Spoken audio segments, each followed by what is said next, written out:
मध्य लोकसभा मतदारसंघातील काँग्रेसमधील नाराजी नाट्यावर अखेर पडदा पडला।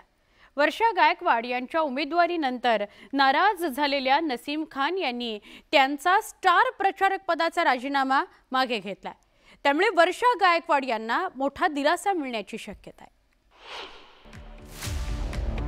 नसीम खान यांची नाराजी अखेर दूर, वर्षा गायकवाड यांना मोठा दिलासा।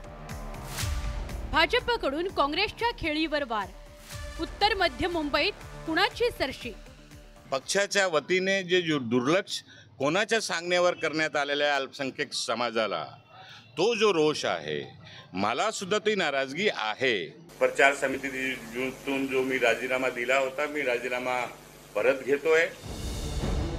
काँग्रेसचे नेते नसीम खान यांच्या अवघ्या 8 दिवसातल्या या दोन भूमिका।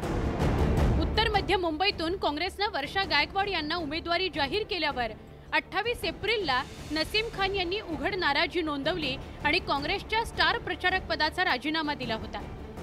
पण पक्षश्रेष्ठींनी समजूत काढल्यावर अवघ्या 8च दिवसात नसीम खान यांनी त्यांचा राजीनामा मागे घेत वर्षा गायकवाड यांच्या विजयाचा विश्वास व्यक्त केला। मी राजीनामा दिला होता, मी राजीनामा परत घेतोय आणि उद्धव ठाकरे साहेब असो, संजय राऊतजी असो, शेकापचे नेते जयंत पाटील असो, आमचे महाराष्ट्राचे सर्व जे काँग्रेस पक्षाचे नेते आहेत, नाना भाऊ सहित आमचे जेवढे नेते आहेत, ज्या ज्या पदाधिकारी कार्यकर्त्यांनी राजीनामा दिलेला आहे, त्यांना सर्वांना मी विनंती करतो की त्यांनी राजीनामा मागे घ्यावा। नसीम खान यांच्या या नव्या भूमिकेने उत्तर मध्य मुंबईत काँग्रेस उमेदवार वर्षा गायकवाड यांना मोठा दिलासा मिळालाय। परिणामी आता काँग्रेसचा आत्मविश्वास वाढल्याचं चित्र आहे। हमने राज्यसभा में माइनॉरिटी को दिया है, इधर से बॉम्बे से, महाराष्ट्र से एक माइनॉरिटी को दिया है, विधान परिषद में भी दिया है, आने वाले दिनों में भी देंगे। माइनॉरिटी मेजॉरिटी सबको लेके चलना कांग्रेस की आइडियोलॉजी है, हम लोग उसको पूरा निभाएंगे। आधी नाराजी, आता दिलजमाई या काँग्रेसच्या खेळीवर भाजपने मात्र टीकेची झोड उठवल्याचं बघायला मिळत आहे।